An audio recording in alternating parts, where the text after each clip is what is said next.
పట్టుకొని మనం కృంగిపోయామంటే దేవుడికి మన సాక్షిగా జీవించలేము. ఒక చోట ఇంకొక మాట ఉంది. ఆ మాట కూడా చూపించాలని ఆశపడుతున్నాను.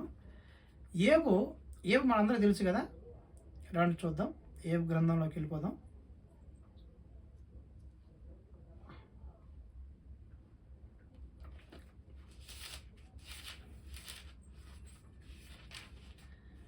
ఏబు గ్రంథము 19వ అధ్యాయము.